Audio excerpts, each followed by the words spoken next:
Dari penelitian dan ayat tadi, bisa kalian bayangkan jika ketinggian 5.000 meter saja mampu menghujam 35 km ke inti bumi. Bagaimana dengan Mount Everest? Sebagai gunung tertinggi di dunia, yang puncaknya berada di ketinggian 9.000 meter di atas permukaan laut, sudah pasti memiliki akar yang lebih dalam.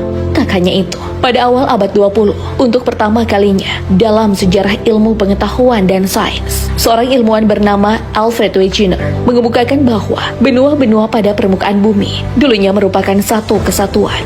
Namun setiap tahunnya, lempengan-lempengan bagian bawah bumi mengalami pergeseran 1-5 cm, sehingga membentuk benua maupun gugusan pulau.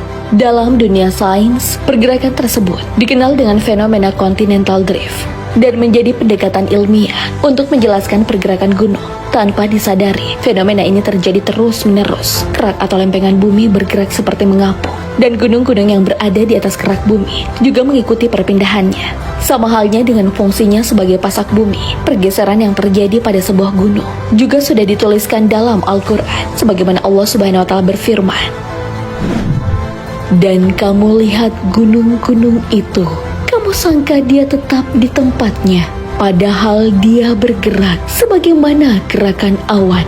Begitulah perbuatan Allah Subhanahu wa Ta'ala yang membuat kokoh tiap-tiap sesuatu. Sesungguhnya Allah Maha mengetahui apa yang kamu kerjakan." Al-Quran Surah An-Naml ayat 88.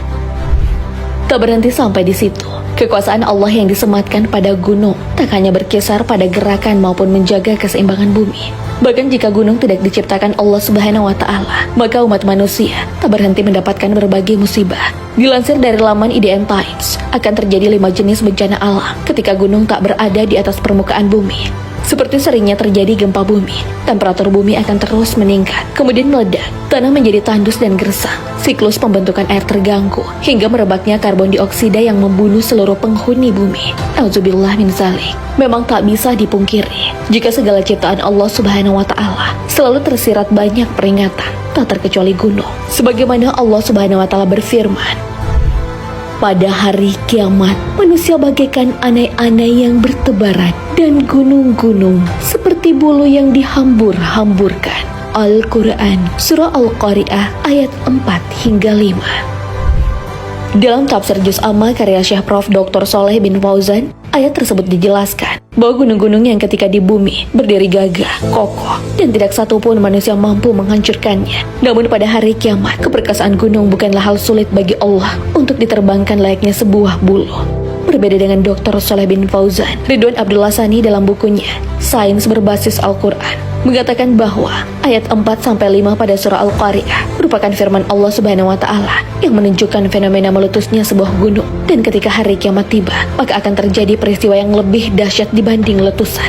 Sahabat beriman, pernahkah kalian merenungi kebesaran Allah yang tersemat pada gunung? Allahu a'lam bishawab. Wassalamualaikum warahmatullahi wabarakatuh. Audio